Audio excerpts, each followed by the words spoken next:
So it's 3 in the morning. I'm standing in the hallway outside my little daughter's room, barefoot on the cold wood floors, and I'm counting. One knock, then a pause, followed by a silence you can feel from the other side of the door. Then 2 knocks, another pause, then one more, and then nothing. That thick kind of nothing, like the whole house is holding its breath. I've been out here maybe 4 minutes now.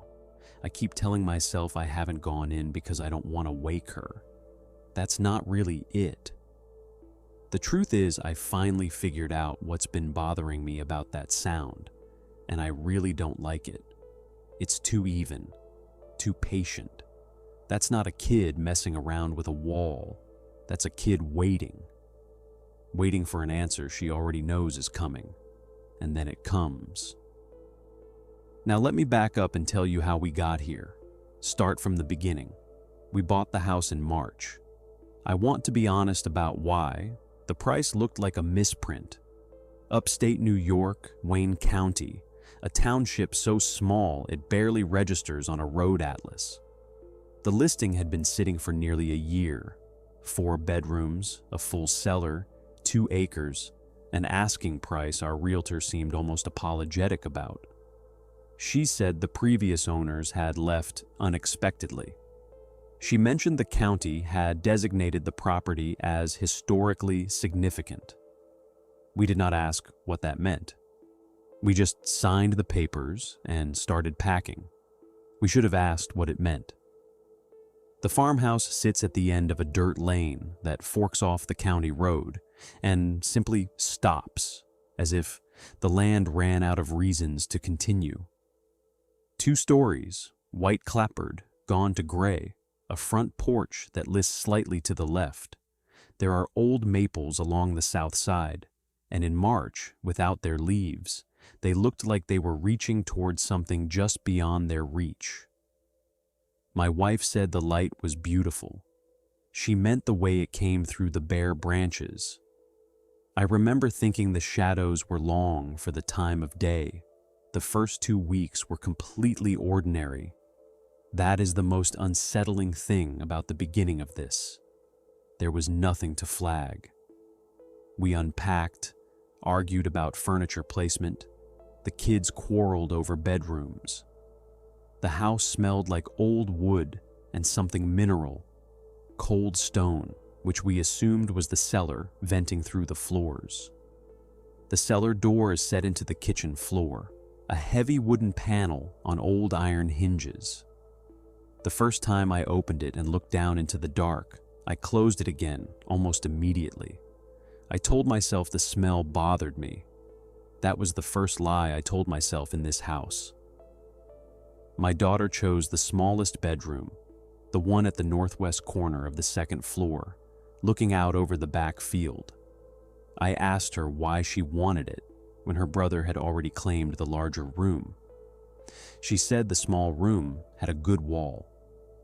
On the 5th day in the house, I walked past her door and heard it for the first time. Knock, silence, knock, knock, silence, knock. She was standing at the north wall with her back to me, one arm slightly raised between each set of sounds, perfectly still, as if she were listening for something that lived in the gaps between the beats. I asked her what she was doing. She said, playing. I asked what game, and she thought about it the way children do when deciding whether an answer is worth the effort, and then she said she was having a conversation. I laughed. My wife laughed when I told her at dinner. We invented explanations the way parents do. She had seen it on a show, she was testing the acoustics. It was a phase. We let it go. Children do strange things with corners and walls. There was nothing yet that made this seem like more than that. But I began to notice that it was always the same wall. Not just the same room, the same spot on that wall, about 2 feet from the northwest corner, at shoulder height for a 7-year-old. And it was every day, morning sometimes, after school, occasionally at night when she was supposed to be in bed. I would hear it from down the hall. Knock, pause, knock, knock, pause, knock. The sequence never changed. She never explored another part of the wall, never moved to the floor or the corner or any other room. That degree of consistency is not something children invent as play. It is something they learn. I told myself I was going to the cellar to check the insulation. That was the story I gave my own mind to get through the kitchen door and down the stairs. The cellar is low-ceilinged and stone-walled and cold even in April. A single bare bulb on a pull chain throws more shadow than light. The smell hits harder down there, mineral and cold, and something else beneath it, something that made the back of my throat tighten the way it does before nausea. I stood at the bottom of the stairs and looked at the north wall, directly below Lily's room. The north wall is different from the other three. The other walls are fieldstone set in old mortar, uneven but consistent. The north wall has a section about 4 feet wide and 6 feet tall where the stonework changes. The mortar is lighter, a noticeably different gray. The stones are set in a slightly different pattern. You would walk right past it without noticing unless something made you stop. Nothing had made me stop before, but I stood in front of that section for a long time with my hand held just short of the surface. Not quite touching it, not quite willing to. That night I searched the address, then the township, then the county history. I found genealogy forums, a heritage society page, a list of names that meant nothing to me. Then, without really deciding to, I typed a single word into the search bar, Hydesville. It was printed in small letters on our deed, and something in the back of my mind had been snagging on it since we signed. The results came up. I remember the room going very quiet around me, not because the house was silent, but because for the first time since we moved in, I had stopped listening to it. Hydesville, 1848. A family named Fox rented a farmhouse in this township in December of 1847. A mother, a father, 2 daughters, Margaretta and Kate, 15 and 12 years old. Within weeks, they reported strange sounds, rappings and knockings inside the walls and floors with no visible source. By late winter, the knockings had become a nightly event. Then, in March of 1848, one of the daughters, Kate, addressed the sound directly. Out loud, in the dark, she said, "Here, Mr. Splitfoot, do as I do," and she clapped her hands. And the knocking answered, clap for clap, from inside the wall. What followed was witnessed by the girl's mother and by neighbors who crowded into the house over the following days. The spirit communicated through a simple code. 1 knock for yes, 2 knocks for no. The mother asked it to knock out the ages of her children. It did, correctly, everyone. She asked, "Are you a human being?" Silence. "Are you a spirit?" 1 knock. "Have you been murdered?" 1 knock. "Did you die in this house?" 1 knock. The room was full of witnesses. The answers were consistent across multiple sessions. The knocking was patient and methodical, and it did not tire. Through sessions over several days, the code spelled out a story. A traveling peddler killed in the house, his body hidden on the property. Investigators came and dug in the cellar floor. At several feet down, they struck a plank set deliberately into the earth. Beneath it, hair, bones, and pressed into the cavity behind a section of relaid stone wall, a tin box sealed. The remains were removed. The account was published across the state. The Fox sisters became famous overnight, but the house was still there, the wall was still there, and the cellar remained long after the fame had faded. I sat with that for a long time. 1 knock for yes, 2 knocks for no. My daughter had been knocking. One knock, pause, two knocks, pause, one knock, yes, no, yes. I had heard it as a rhythm, as a game. I had never once assigned it meaning. But sitting in that kitchen with the cellar door 3 feet away and Lily asleep above me, I understood for the first time that it wasn't a rhythm at all. It was a sentence.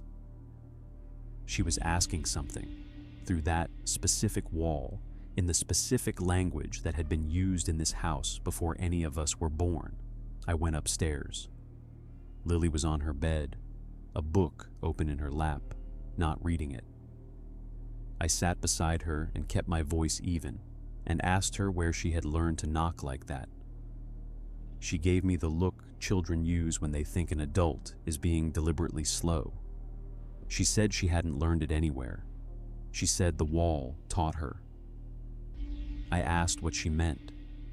She said that on the first night she slept in this room, she woke up and heard something tapping from inside the wall, and she had been tapping back every day since. That night I lay awake and listened to the house. I know it sounds by now.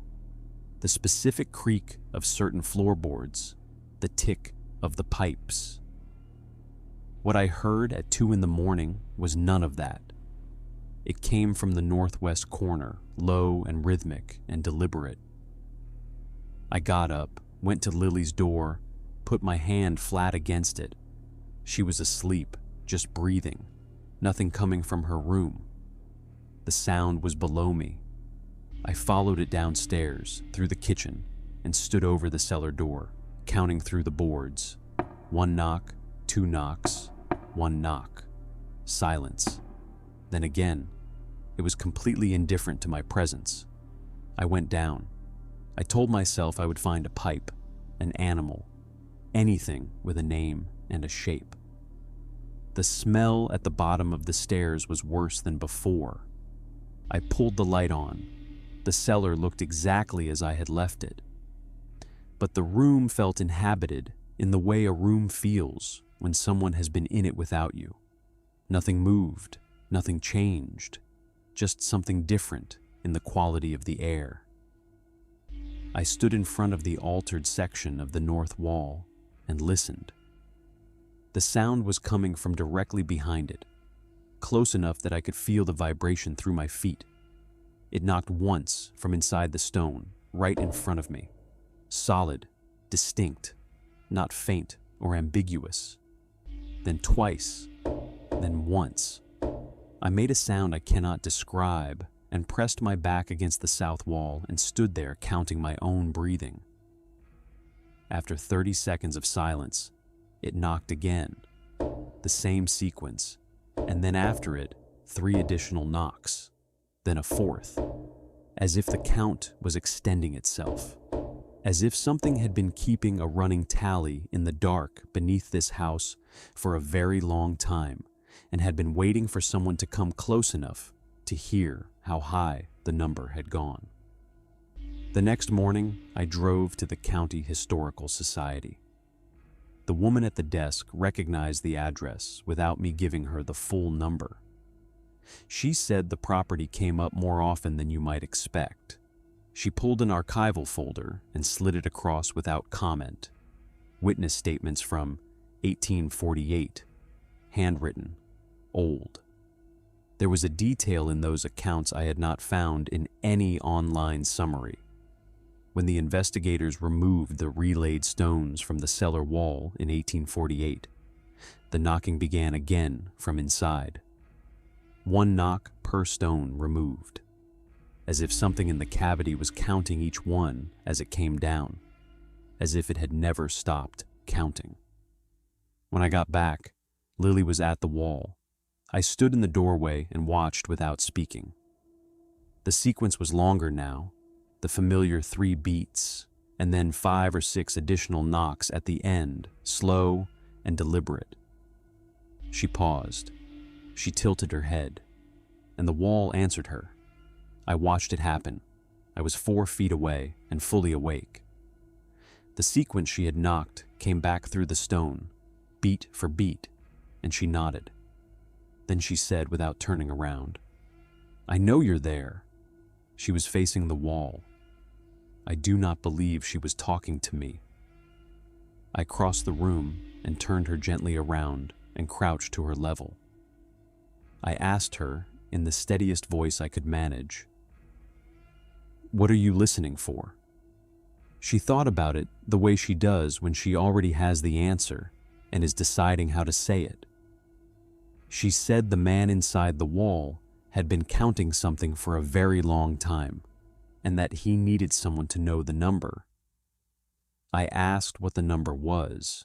She looked past me toward the wall, her eyes moving the way eyes move when they are following something only they can track. Then she looked back at me, and she said, "He's still counting." I don't know what is in that wall.